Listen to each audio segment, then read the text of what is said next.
ఒక్కసారి కొమ్మూరి గోల్డ్ కి కాల్ చేయండి. తాకట్లో ఉన్న మీ బంగారాన్ని విడిపించి మార్కెట్ ప్రైస్ కి వాళ్ళు కొనుక్కుని మిగతా డబ్బులు మీకు ఇచ్చేస్తారు. హలో అండి, అందరికీ నమస్కారం. తెలంగాణ రాజకీయాల్లో బిగ్ బ్రేకింగ్. మాజీ ముఖ్యమంత్రి బీఆర్ఎస్ పార్టీ అధినేత కేసీఆర్కి నోటీసులు వెళ్ళాయి ఫోన్ ట్యాపింగ్ కేసులో. రేపు మధ్యాహ్నం 3 గంటలకు కేసీఆర్ విచారణ కొనసాగుతుంది. కాకపోతే ప్లేస్ ఎక్కడ అనేది కేసీఆరే డిసైడ్ చేసుకునే అవకాశాన్ని సిట్ అధికారులు ఇచ్చారు. మేబీ అనారోగ్య సమస్యలు, సీనియర్ సిటిజన్ కూడా కేసీఆర్ కావటం ఫలితంగా ఇలాంటి అవకాశాన్ని ఆయనకి ఇచ్చారా అనేది మాట్లాడుకోవాల్సిన అవసరం అయితే ఉంది. ఏది ఏమైనా కేసీఆర్ చెప్పిన ప్రదేశంలో రేపు మధ్యాహ్నం 3 గంటలకు ఫోన్ ట్యాపింగ్ కేసులో ఆయన విచారణ కొనసాగబోతుంది. ఇప్పటికే కేటీఆర్, హరీష్ రావు, సంతోష్ రావు వీళ్ళ విచారణ ముగిసిన తర్వాత ఇప్పుడు ఏకంగా కేసీఆర్కి నోటీసులు వెళ్ళటం మాత్రం కొద్దిగా కీలకమైన పరిణామంగా చెప్పాలి. కాకపోతే ఇప్పటివరకు నిందితుల లిస్టులో వీళ్ళెవరూ కూడా లేరు. సో ఏం జరగబోతుంది, కేసీఆర్ విచారణ ఎలా జరిగేటువంటి అవకాశం ఉంది, ప్రధానంగా ఎలాంటి ప్రశ్నలు కేసీఆర్కి వేసేటువంటి అవకాశం ఉంది, ఆయనకి ప్లేస్ డిసైడ్ చేసుకునే అవకాశం ఇవ్వడానికి ఉన్న కారణాలు ఏంటి మాట్లాడుకునే ప్రయత్నం చేద్దాం. మనతో ఉన్నారు ప్రముఖ అడ్వకేట్, ఈ కేసును మొదటి నుంచి చూస్తున్న వ్యక్తి, ఈ కేసు కూడా పెట్టిన వ్యక్తి అరుణ్ గారు. సార్ నమస్కారం. నమస్తే అండి. సార్, తెలంగాణ రాజకీయాల్లో కీలక పరిణామం, మాజీ ముఖ్యమంత్రి బీఆర్ఎస్ అధినేత కేసీఆర్కి నోటీసులు వచ్చాయి. నోటీసులు వస్తాయన్న విషయాన్ని మనం 2 రోజుల క్రితం వీడియో కూడా చేసాం. వచ్చే అవకాశం ఉంటుంది ఖచ్చితంగా అని చెప్పేసి అనుకున్నట్టుగానే కేసీఆర్ గారికి నోటీసులు వచ్చాయి. రేపు మధ్యాహ్నం 3 గంటలకు విచారణ. కాకపోతే విచారణ ఎక్కడ అనేది కేసీఆర్ గారి ఇష్టం అనేది ఆ అంశంలో పొందుపరిచారు. అంటే కేసీఆర్ గారికి ఆప్షన్ ఇవ్వడానికి ఉన్న కారణాలు ఏంటి, కేసీఆర్ గారి విచారణ ఎలా ఉండబోతుంది అంటే ఏం చెప్తారు? కేవలం వయసు రీత్యా ఆయనకు ఒక అవకాశం ఇచ్చారు అంతే తప్ప all are equal before law, చట్టం ముందు అందరూ సమానులే. రాష్ట్ర ముఖ్యమంత్రి వచ్చారు కదండి ఇన్వెస్టిగేషన్కి. వెంకటగిరి గారి ముందు Jubilee Hills police station, Jubilee Hills ACP ఆఫీస్లో సాక్షాత్తు రాష్ట్ర ముఖ్యమంత్రి రేవంత్ రెడ్డి గారు వచ్చి తను ఆ రోజు ఎదుర్కొన్న ఇబ్బందులన్నింటినీ కూడా స్పష్టంగా చెప్పి వెళ్ళారు.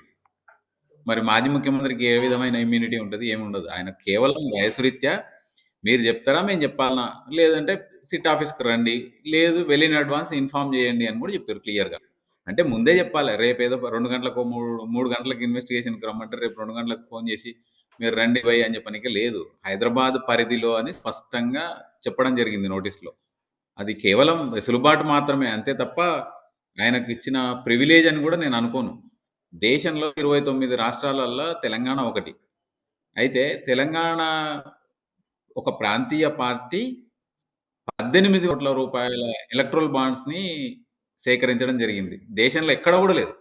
బీజేపీ కూడా, నాకు తెలిసి బీజేపీ కూడా అంత అమౌంట్ సేకరించిందో లేదో అనేది డౌట్ఫుల్. జాతీయ పార్టీ అధికారంలో ఉంది కేంద్రంలో.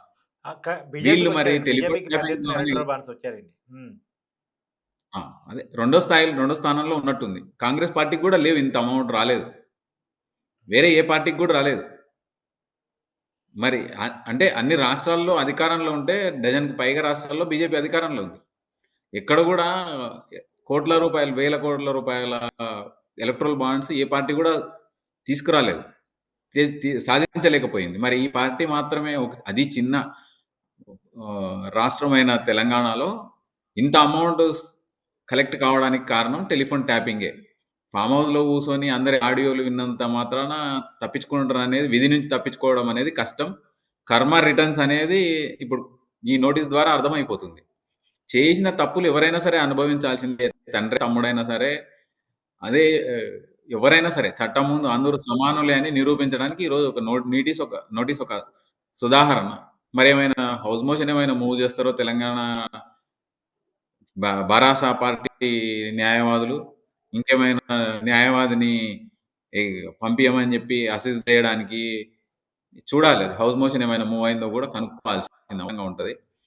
వెసులుబాటు అనేది కేవలం వయసు రీత్యా మాత్రమే ఇచ్చింది తప్ప ఆయన మాజీ ముఖ్యమంత్రి అన్నట్టు లేకపోతే గౌరవమైన వ్యక్తి అయితే కేసులో ఇరుక్కోరు కదా.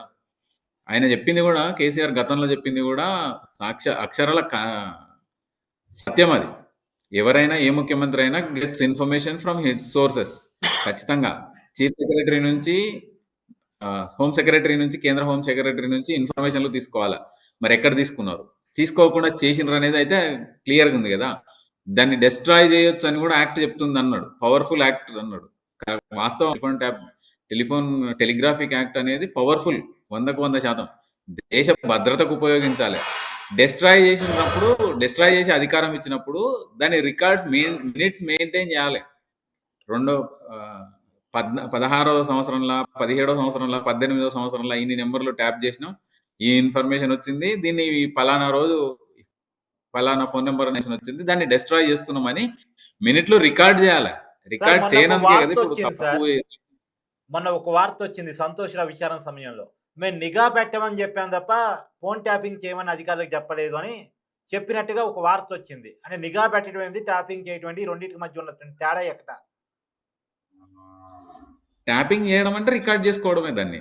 నిఘా పెట్టడం అంటే వాళ్ళకు ప్రభుత్వ అవసరాలకు కేంద్ర ప్రభుత్వ అవసరాలు. దేశ భద్రత రాష్ట్రంలో కొంచెమే ఉంటది. ఇప్పుడు గుజరాత్‌లో ఏటీఎస్ అవసరం ఉంది అని అంటే ఏటీఎస్‌కి ఇన్ఫర్మేషన్ ఇస్తారు తప్ప పోయి తెలంగాణ పోలీస్ పోయి అక్కడ ఉన్నోళ్ళని పట్టుకోరు కదా! ఇక్కడ ఎవడో ఒకడు అఫెండర్ దొరుకుతాడు. ఎక్కడో ఓల్డ్ సిటీలో దొరుకుతాడు. దొరికి కొంచెం ప్లాన్‌లు చెప్తాడు బయటికి. మరి తెలంగాణ పోలీస్ అయితే ఎళ్లి వాళ్ళని పట్టుకోదు కదా! గుజరాత్‌ల, తమిళనాడుల, కేరళల ఆళ్ళ డెన్‌లున్నా సరే, వాళ్ళ ఆయుధాలున్నా సరే, వాళ్ళ డబ్బులున్నా సరే, కేంద్ర ప్రభుత్వానికి ఇన్ఫర్మేషన్ ఇస్తది. అంతే తప్ప తెలంగాణ పోలీస్ అయితే వెళ్ళదు కదా! అంటే ఎస్ఐబి డీజీపీకి ఇన్ఫర్మేషన్ ఇస్తే, హోమ్ సెక్రటరీకి ఇన్ఫర్మేషన్ ఇస్తే, కేంద్ర హోమ్ సెక్రటరీకి ఇన్ఫర్మేషన్ ఇస్తే వాళ్ళు అట్లా కదా పోవాల్సింది. మరి ఇక్కడ అవన్నీ ఏం లేవు కదా! కేంద్ర హోంశాఖ సహాయ కార్యదర్శి గాని, రాష్ట్ర హోంశాఖ కార్యదర్శి గాని ఇన్ఫర్మేషన్లు ఇచ్చినట్టు మినిట్స్ ఎక్కడైనా ఉందా? ఎన్ని ఫోన్లు తీసుకున్నారు? కట్టర్లతోన కట్ చేయమని లేదు కదా! కట్టర్లతోన కట్ చేసింది ఎవరు కట్ చేసిండ్రు? అంతేకాకుండా ఉప ఎన్నికల్లో ఇన్ఫర్మేషన్ తీసుకొని లాభపడ్డది ఎవరు? అవతల పార్టీ వ్యక్తులకు డబ్బులు సీజ్ చేసింది ఎవరు? సీజ్ చేయడం వల్ల లాభపడ్డది ఎవరు? బీఆర్ఎస్ పార్టీనే కదా! Alias TRS party. ఆ రోజు ఎన్నికల్లో లాభపడడానికి దీన్ని ఉపయోగించుకున్నందుకే తప్పంటున్నారు తప్ప టెలిఫోన్ ట్యాపింగ్ తప్పని ఎవరు అనట్లేదు. ఈ రోజు కూడా దాన్ని ఇనిషియేట్ చేసి మొదట కంప్లైంట్ ఇచ్చిన వ్యక్తిగా నేను కూడా చెప్పట్లేదు. టెలిఫోన్ ట్యాపింగ్ అనేది కేంద్ర ప్రభుత్వ, రాష్ట్ర ప్రభుత్వ సంస్థలు చేయకూడదని నేను ఎక్కడ చెప్పట్లేదు. దేశ భద్రత అవసరాల కొరకు మాత్రమే చేయాలి గానీ, కొంత ఏదో పార్టీ అధికారంలో ఉన్న పార్టీ లబ్ధి కొరకు ట్యాపింగ్ చేయొచ్చు. తర్వాత దాన్ని అవసరాలకు అనుగుణంగా వాళ్ళ అవసరాలకు లేదు. మినిట్స్‌లో ఉండాలి. పలానా రోజు మరి డిసెంబర్ 3వ తారీఖు 2023లో డిస్ట్రాయ్ చేయమని ఏమైనా మినిట్స్ ఏమైనా డైరెక్షన్స్ ఉన్నాయా? హోమ్ సెక్రటరీ గారి నుంచి, లేదా హోమ్ సెక్రటరీ గారికి ఏమైనా ఇన్ఫర్మేషన్ ఇచ్చిండ్రా? ఎస్ఐబి ఆఫీస్‌లో ఏమైనా దాచిపెట్టిండ్రా? ఎస్ఐబి ఆఫీస్‌లో హార్డ్ డిస్క్‌లను కట్టర్లు పెట్టి కట్ చేయమని చెప్పేసి మినిట్స్‌లో ఎక్కడైనా ఉందా? ఇప్పుడు కొన్న తర్వాత ప్రభుత్వం ఆస్తులైతాయి కదా! వాటిని భద్రపరచాలి కదా! దాన్ని కట్టర్లతోనే డిస్ట్రాయ్ చేసి మూసీ నదిలేసి వికారాబాద్ అడవుల్లో వాడేయమని చెప్పి ఎక్కడ లేదు కదా! అది కూడా ఏ విధమైతే ఉండదు కదా! 100% అది కూడా గుర్తుపట్టాలి కదా! అధికారుల అవసరమేముంది దాన్ని డిస్ట్రాయ్? ఇప్పుడు నిఘా పెట్టమన్నారు, వాస్తవం. నిఘా పేరు మీద వాళ్ళు ట్యాపింగ్ చేసిండ్రు అని వీళ్ళు అంటున్నారు. ట్యాపింగ్ చేసిన ఇన్ఫర్మేషన్ ఎవరికిచ్చిండ్రు? మరి ట్యాపింగ్ చేసిన తర్వాత రికార్డ్ అంతా తొలగించమని ఎవరు ఆర్డర్ ఇచ్చిండ్రు? ఇవన్నీ కూడా చూడాల్సిందే కదా! ఉత్త పుణ్యానికి అధికారులను బలి చేయాలనుకుంటే మాత్రం కుదరదు కదా! వాళ్ళు కూడా చెప్తారు. ఇప్పుడు వాళ్ళు కన్ఫెస్ చేస్తే వీళ్ళు ఇరుకుతారు కదా ఖచ్చితంగా. రాష్ట్ర అవసరం కాదు కదా! బీఆర్ఎస్ పార్టీని అధికారంలోకి తీసుకురావడం అనేది రాష్ట్ర ప్రభుత్వంలో ఉన్న అధికారుల పాత్ర కాదు కదా! పోలీసుల డ్యూటీ అది కాదు కదా! సార్ ఇప్పుడు కేసీఆర్ విచారణ ప్రధానంగా ఎలా ఉండబోతుంది? ఎలాంటి ప్రశ్నలు కేసీఆర్‌కి విచారణ అధికారులు వేసేటువంటి అవకాశం ఉంది? ఖచ్చితంగా అడుగుతారు. ప్రభాకర్ రావు అనే వ్యక్తి ఉదయం నుంచి సాయంత్రం వరకు ప్రగతి భవన్‌లో ఎందుకున్నాడు? ఎందుకు ఎంటర్‌టైన్ చేసిండ్రు? ఉదయం రిపోర్ట్ చేసి వెళ్ళిపోవాలి కదా! మరి ఆయన అక్కడనే కూర్చోవడం ఏంది? రాధాకిషన్ రావుతోన కావచ్చు, ఇంకా వేరే ఎవరైనా ప్రణీత్ రావుతోన కావచ్చు, గంటలు గంటలు కలిసి మాట్లాడడం ఎందుకు? ఫామ్ హౌస్‌కి ఎందుకు విజిట్ చేసిండ్రు వీళ్ళు? సీఎం కదా ఆన్సరబుల్. ఫామ్ హౌస్ కాదు కదా! సరే ముఖ్యమంత్రి ఉంటే అక్కడ వెళ్ళి చెప్పిండొచ్చు కానీ రెగ్యులర్ ఇంటర్వెల్స్‌లో ఆయనతో మాట్లాడడం, వాట్సాప్ కాల్ సంతోష్ ద్వారా పంపించడం, కేటీఆర్ అవసరాలకు అనుగుణంగా ఆయనకు అందించడం, ఇవన్నీ కూడా చెప్పిండ్రా మరి ముఖ్యమంత్రిగా ఉన్న వ్యక్తికి చెప్పిండ్రు. క్యాబినెట్ మినిస్టర్లు మాకు ఇట్లా ఫోన్ నెంబర్లు ట్యాప్ చేయమని ఇచ్చిండ్రు. చేయమంటారా? వద్దంటారా? మీ ఆర్డర్స్ ఏంటివి? ఒకవేళ ఉంటే దాన్ని పర్టిక్యులర్‌గా రికార్డ్ రూపంలో ఏమైనా ఉన్నాయా? ఒకవేళ లేకుంటే ఎందుకు చేయాల్సొచ్చింది? ఎవరి అవసరాల కొరకు చేయాల్సొచ్చింది? ఇవన్నీ కూడా ఖచ్చితంగా వీళ్ళకంటే ఎక్కువ ప్రశ్నలు కేసీఆర్‌కే ఎదురైతాయి. నాకు తెలిసినంత వరకు రాధాకిషన్ రావు కంటే, ప్రభాకర్ రావు కంటే, కేటీఆర్ కంటే, హరీష్ రావు కంటే, సంతోష్ రావు కంటే ఎక్కువ సంఖ్యలో ప్రశ్నలు కేసీఆర్‌ను చుట్టుముడతాయి. మొత్తం బాధ్యత కూడా ఆయనదే. సుప్రీమో ఎవరు? ఆయన్నే కదా! పెద్దాయన చెప్తే చేసినామని ప్రభాకర్ రావు కూడా చెప్పిండు. రాధాకిషన్ రావు తన స్టేట్‌మెంట్‌లో పెద్దాయన అని పెద్దాయనని ఇరికిచ్చింది కేసీఆర్‌ని ఇరికిచ్చింది ప్రభాకర్ రావే. తర్వాత హరీష్ రావు గారు కేటీఆర్‌ని ఇరికిచ్చిండు. కేటీఆర్ సంతోష్ రావుని ఇరికిచ్చిండు. సంతోష్ రావు కేసీఆర్‌ని ఇరికిచ్చిండని మనమైతే అనుకోవచ్చు. దాంట్లో ఇన్వెస్టిగేషన్‌లో పార్ట్‌లో బయటికొస్తది. కన్ఫెషన్ స్టేట్‌మెంట్‌లో ఇదే చెప్తారు. వాళ్ళు నేను చేయలేదు, నేను అమాయకుడిని, నేను శుద్ధపూసను అని చెప్తే అదైతే రికార్డ్ చేయరు కదా పోలీసులు. వాళ్ళు చెప్పిందే స్టేట్‌మెంట్ రికార్డ్ చేస్తారు. వాళ్ళకేం అవసరం? ఇప్పుడు బీఆర్ఎస్ పార్టీ అధికారంలో ఉన్నప్పుడు పోలీసులు ఎంత అంకిత భావంతోన పనిచేసినారో ఇప్పుడు కూడా అంతే అంకిత భావంతోన పనిచేస్తారు. ప్రభుత్వం కొరకైతే పని చేయలేదని మీరే అంటున్నారు కదా! ఆయన డ్యూటీలో భాగంగా ప్రభాకర్ రావు చేసినప్పుడు మరి సజ్జనార్ కూడా ఆయన డ్యూటీలో భాగంగానే మిమ్మల్ని ఎంక్వైరీ చేస్తాడు. మిగతా ఆఫీసర్లు కూడా మిమ్మల్ని క్వశ్చన్లు అడుగుతారు. అంతే తప్ప వాళ్ళ మీద ఆరోపణలు చేయడానికి మీకేం నైతిక హక్కు లేదు. మనం చేస్తేనేమో సంసారం, వేరే వాళ్ళు చేస్తే వ్యభిచారం అన్నట్టు బీఆర్ఎస్ పార్టీ గాని, కేసీఆర్ అనుయాయులు గాని మాట్లాడుతున్నారు. అది 100కు 100% తప్పు.